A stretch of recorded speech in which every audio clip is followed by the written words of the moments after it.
지난 월요일이었었죠. 한 사설 목장에 살던 암사자 사순이가 탈출 1시간여 만에 사살되는 일이 있었습니다. 그런데 이 사건 두고 별다른 저항 없이 숲속에 앉아있던 사순이를 꼭 사살해야 했느냐라는 비판의 목소리가 나오고 있는데요. 전진경 동물권 행동 카라 대표 연결해서 얘기 나눠보겠습니다. 대표님 안녕하십니까? 네, 안녕하십니까? 네, 이번 사태 두고 꼭 사살을 했어야 하느냐, 안타깝다, 이런 지적을 대표님이 하셨어요. 이게 어떤 의미입니까? 네, 보통 이런 사고들이 사람들 부주의에 의해서 벌어지잖아요. 네. 근데 대부분은 그냥 사살로 마무리가 돼요. 2018년에 오월드에서 뽀롱이가 그렇게 이제 사망을 했고, 이번 사순이도 그렇죠.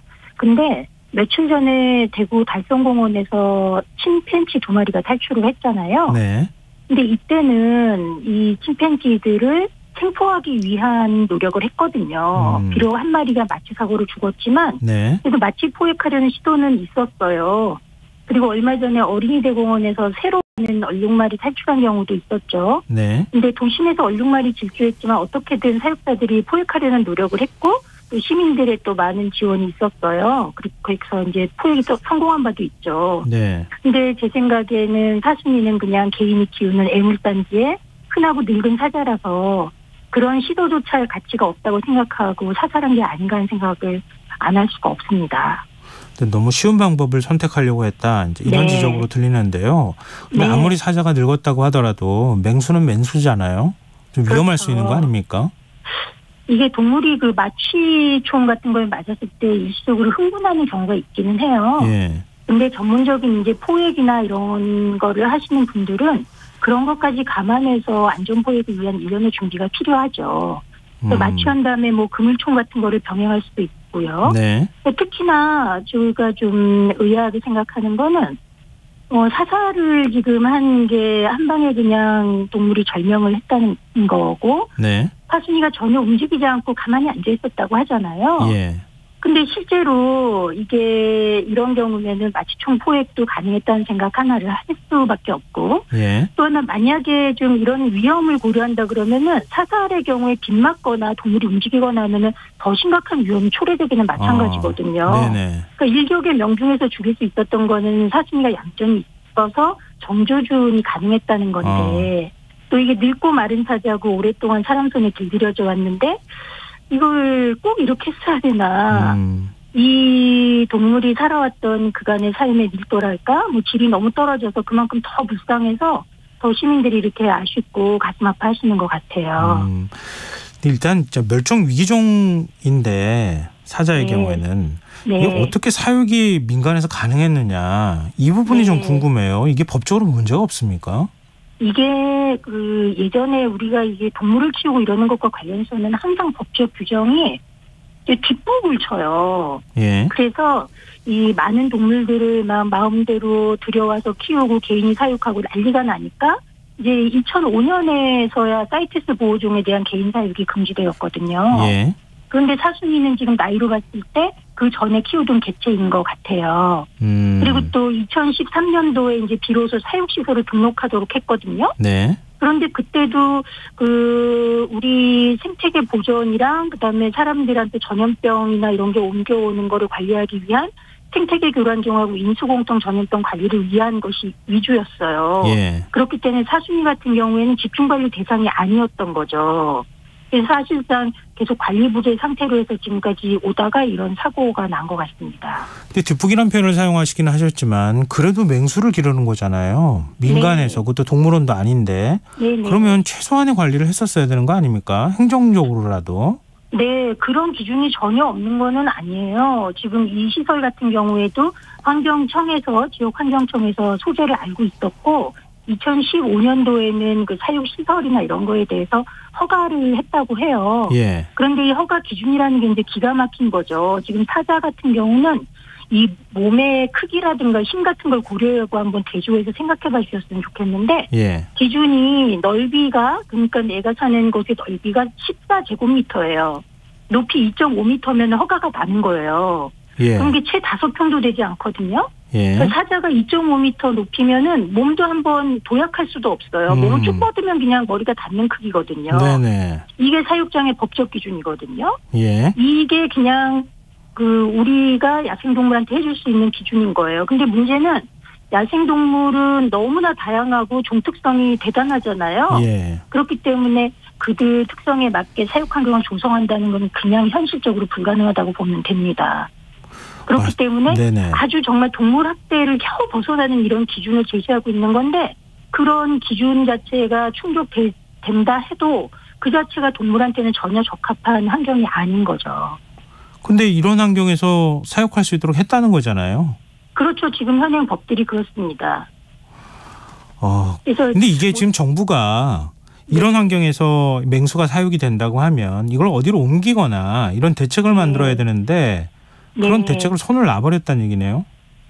이 문제는 그 사자나 호랑이 같은 이런 맹수들 어린이들이 굉장히 좋아하고 카리스마 종이라서 대부분 전시를 많이 하는데 이용이 되잖아요. 네.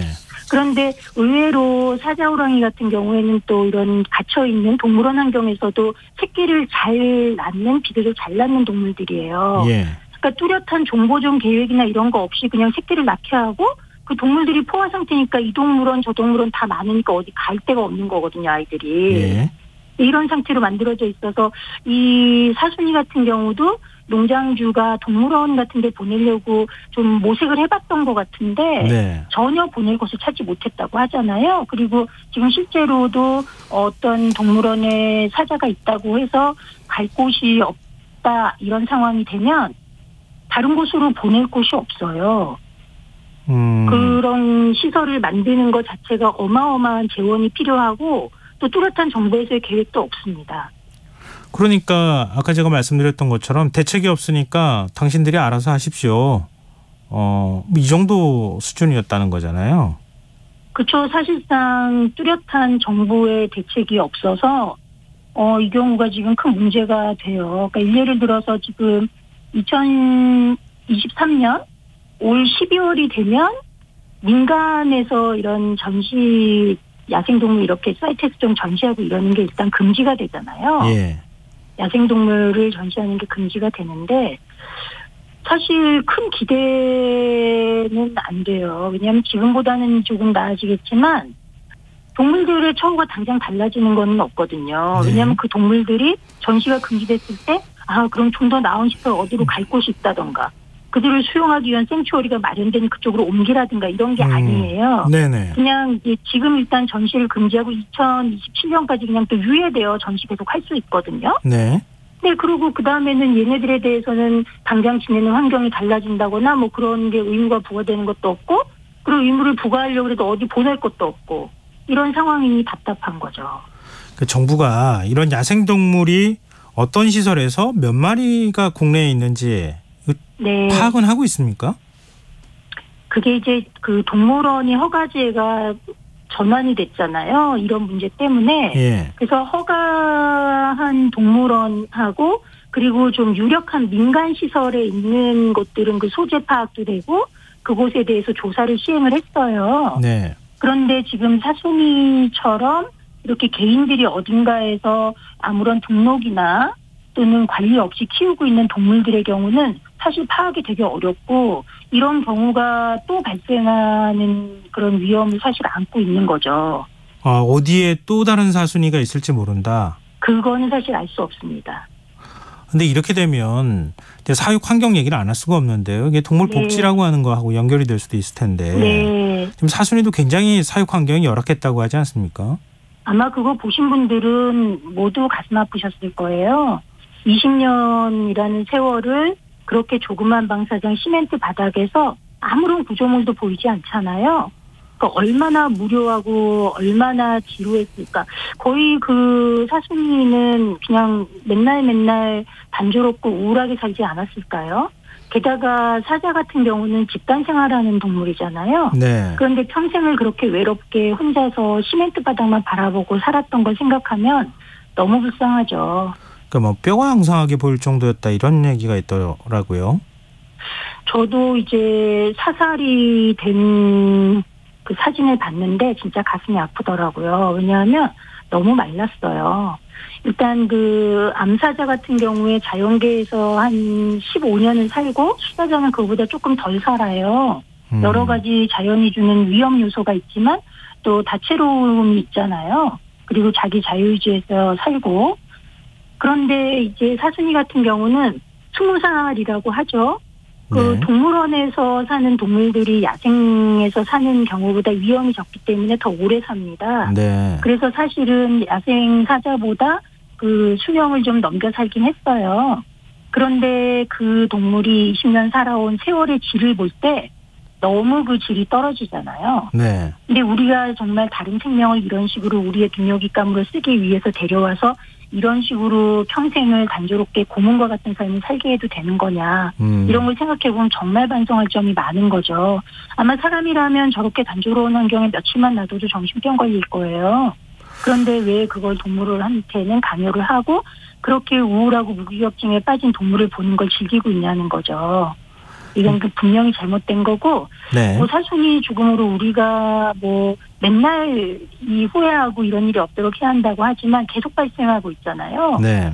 이거를 좀 근본적으로 해결하기 위해서는 이 동물원에 대한 사람들의 시각, 그리고 우리가 그 인간과 동물을 구분하는 이중적 잣대에 대한 어떤 반성 이런 걸 통해서 이 관계성에 대한 어떤 재고를 해야 된다고 생각하고, 그렇지 않으면 계속 이런 문제 발생할 것 같습니다. 그런데 올 12월부터 법이 개정돼서 야생동물을 민간시설에서 기르는 게 금지된다고 하더라고요. 그러면 조금 상황이 나아지겠습니까? 조금은 나아지겠죠. 이게 아무래도 허가를 득하고 정보전이나 교육을 목적으로 하는 그 허가 동물원에서는 조금 동물 복지가 확보될 수 있을 거예요. 아예 취지가 다르니까요. 그런데 아무래도 민간 전시는 수익을 위해서 하잖아요. 네. 그렇기 때문에 동물들에게 돌아가는 복지 혜택이 줄어들 수밖에 없습니다. 그래서 그걸 근본적으로 금지한다고 하는 건 굉장히 잘하는 정책인데요.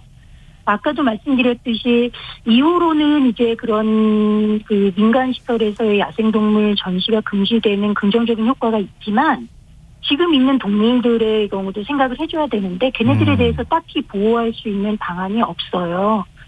2027년까지는 계속 전시를 할 수 있고요. 그리고 그 이후에도 애들이 지금 상황에서 좀 좋은 환경으로 간다거나 이런 곳이 마련될 전망이 지금 전혀 없거든요. 그래서 일단 이런 법이 개정이 돼서 민간 시설에 그 야생동물 전시를 금지한다면 이 동물들의 복지를 위해서 국가에서 수용할 수 있는 생츄어리라든가 이런 거에 대해서도 함께 고민을 좀 해주셔야 된다고 생각합니다. 네, 일종의 이제 그 관리에 공백기 같은 게 생기는 거잖아요. 맞습니다. 그 한쪽에서는 금지하고 다른 한쪽에서는 이미 들어와 있는 야생동물이 있는데 그런 동물에 대한 관리 대책도 함께 행정적으로 마련될 필요가 있겠다 이런 생각이 드네요. 자, 오늘 말씀 고맙습니다.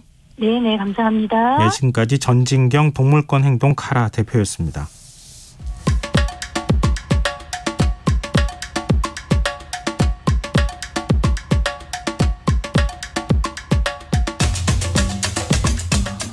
기후변화에 대응하기 위해서는 온실가스를 감축해야 할 텐데요. 이런 상황에서도 탄소